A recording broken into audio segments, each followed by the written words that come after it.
नमस्कार, आदर्श विद्या मंदिर online classes में स्वागत है। हम कक्षा अष्टमी विज्ञान विषय में प्रथम पाठ पढ़ रहे थे। किसान के लिए खेत जोतने के कई चरण थे, उनमें से सात चरण थे। उसमें 7वां चरण है खरपतवार से सुरक्षा। भूजो और पहेली निकट के गेहूं के खेत में गए। ये दो नाम हैं, भूजो और पहेली। और उन्होंने देखा कि खेत में फसल के साथ कुछ अन्य पौधे उग जाते हैं। जब सिंचाई हो जाती है तो उसके बाद में पौधे क्या हो जाते हैं, मतलब उनकी वृद्धि हो जाती है। और उन्हीं के साथ में, उन पौधों के ही साथ में कुछ अन्य प्रकार के पौधे उग जाते हैं। और ये जो अन्य पौधे होते हैं इन्हें क्या कहते हैं, खरपतवार कहते हैं। खेत में कई अन्य अवांछित पौधे प्राकृतिक रूप से फसल के साथ उग जाते हैं। इन अवांछित पौधों को ही क्या कहते हैं, खरपतवार कहते हैं। और खरपतवार को हटाने को निराई कहते हैं, और आम भाषा में कहें तो निनाण कहते हैं। निराई आवश्यक है क्योंकि खरपतवार जल, पोषक, जगह और प्रकाश की स्पर्धा कर फसल की वृद्धि पर प्रभाव डालते हैं। कुछ खरपतवार कटाई में भी बाधा डालते हैं तथा मनुष्य एवं पशुओं के लिए विषैले हो सकते हैं। खरपतवार को हटाने एवं उनकी वृद्धि को नियंत्रित करने के लिए किसान विभिन्न तरीके अपनाता है। फसल उगाने से पहले खेत जोतने से खरपतवार उखाड़ने एवं हटाने की सहायता मिलती है। इससे खरपतवार पौधे सूख कर मर जाते हैं और मिट्टी में मिल जाते हैं, यानी ह्यूमस बन जाते हैं। खरपतवार हटाने का सर्वोत्तम समय उसमें पुष्पन एवं बीज बनने से पहले होता है। जब वे छोटे होते हैं उसी समय से उसको हटा लिया जाता है। खरपतवार पौधों को हाथ से जड़ सहित उखाड़कर अथवा भूमि के निकट से काटकर समय समय पर हटा दिया जाता है। यह कार्य खुरपी या हेरों की सहायता से कर सकते हैं। रासायनों के उपयोग में भी खरपतवार नियंत्रण किया जाता है। जो रासायनिक आजकल वैज्ञानिक तरीके से रसायन होते हैं उनके द्वारा भी खरपतवारों को हटाया जा सकता है, जिन्हें खरपतवार नाशी कहते हैं। जैसे 2,4-D खेतों में इसका छिड़काव किया जाता है, जिससे खरपतवार पौधे मर जाते हैं परंतु फसल को कोई हानि नहीं होती। खरपतवार नाशी को जल में आवश्यकता अनुसार मिलाकर स्प्रे फुहारा की सहायता से खेत में छिड़का जाता है। जैसे ये किसान अपने खेत में छिड़काव कर रहा है, वो कौन सा है, रासायनिक खरपतवार नाशी। जैसा पहले बताया गया कि खरपतवार की वृद्धि समय तथा पुष्पन एवं बीज बदलने के पहले ही खरपतवार नाशी का छिड़काव करते हैं। खरपतवार नाशी के छिड़काव से किसान को स्वास्थ्य पर प्रभाव पड़ सकता है, अतः इन्हें इन रसायनों का प्रयोग सावधानीपूर्वक करना चाहिए और छिड़काव करते समय इन्हें अपना मुंह एवं नाक कपड़े से ढक लेना चाहिए। जैसे इस डायग्राम में किसान ने ढक भी रखा है, आप देख सकते हैं। फिर है कटाई। फसल की कटाई एक महत्वपूर्ण कार्य है। फसल पक जाने के बाद उसे काटना कटाई कहलाता है। कटाई के दौरान या तो पौधे को खींचकर उखाड़ लेते हैं अथवा उसे धरातल के पास से काट लेते हैं। एक अनाज फसल को पकड़ने में लगभग 3 से 4 महीने का समय लगता है। कोई भी फसल हो उसे पकड़ने में कितने महीने का टाइमिंग लगता है, 3 से 4 महीने। हमारे देश में दराती की सहायता से हाथ द्वारा कटाई की जाती है। जो ये हाथ में दिखा रखा है ये क्या है, दराती। इसको यहाँ से पकड़ा जाता है और फसल को यहाँ से कट किया जाता है।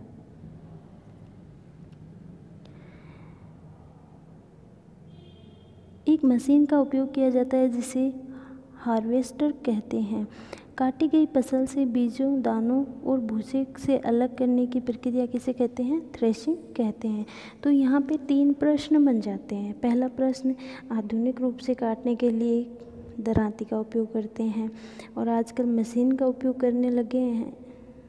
पारंपरिक रूप से दराती का उपयोग करते हैं और आधुनिक रूप से हार्वेस्टर का उपयोग करते हैं। तीसरा प्रश्न बनता है कि थ्रेशिंग किसे कहते हैं, द्वारा किया जाता है, जो वास्तव में हार्वेस्टर और थ्रेशर का संयुक्त रूप है। ये क्या करता है, पूरी जड़ से उसको पौधे को उठा लेता है और बीज अलग कर देता है और भूसा अलग कर देता है। छोटे खेत वाले किसान अनाज के दानों को पटक कर अलग करते हैं। फिर है कर या विनोइंग अलग करते हैं। आप इसके विषय में कक्षा 6 में पढ़ चुके हों। फिर कटाई पूर्व 3-4 महीनों के कठोर परिश्रम के बाद कटाई का समय आता है। स्वर्णिम दानों से भरी खड़ी फसल किसानों के हृदय में उल्लास एवं अच्छे समय का भाव होता है। जब अच्छी फसल होती है तो किसान क्या हो जाता है, प्रसन्नचित्त हो जाता है, उसे अच्छा फील होता है। यह समय थोड़ा आराम करने एवं खुशी मनाने का है, क्योंकि पिछली ऋतु के पर्यंत का फल मिलता है। इसीलिए भारत के सभी भागों में कटाई का समय हर्षोल्लास एवं खुशी का होता है। पुरुष एवं महिलाएं सभी मिलकर इस पर्व को बनाते हैं। कटाई ऋतु के साथ कुछ विशेष पर्व जैसे पोंगल, वैशाखी, होली, दीपावली, नबन्या एवं बहु जुड़े हुए हैं। फिर आगे आता है कटाई करने के बाद में किसान क्या करेगा, उस बीज को भंडारण करेगा।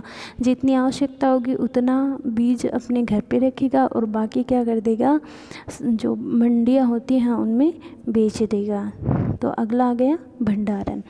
फसल उत्पाद का भंडारण एक महत्वपूर्ण कार्य है। यदि फसल के दानों को अधिक समय तक रखना हो तो उन्हें नमी, कीट, चूहों एवं सूक्ष्म जीवों से सुरक्षित रखना होगा।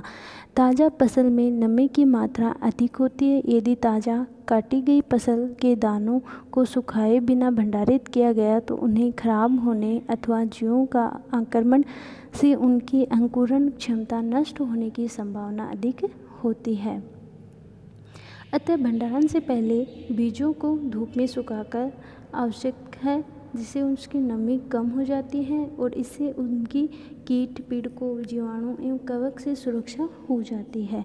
किसान अपनी फसल उत्पाद का भंडारण जूट के बोरों, धातु के बड़े पात्र में करते हैं, परंतु बीजों का बड़े पैमाने पर भंडारण साइलों और भंडारण घरों में किया जाता है, जिससे उनके पीड़कों जैसे कि,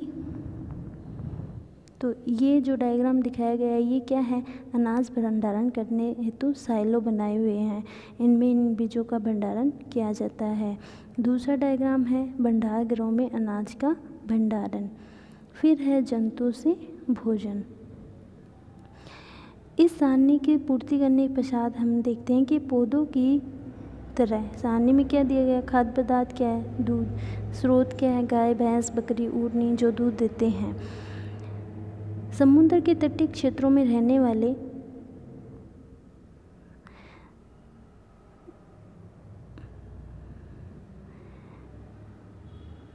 जिससे उनको पीड़कों जैसे कि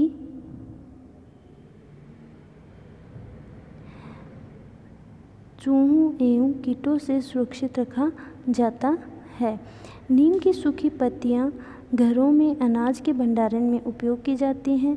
बड़े भंडार घरों में अनाज को पीड़कों एवं सूक्ष्म जीवों से सुरक्षित रखने के लिए रासायनिक उपचार किया जाता है।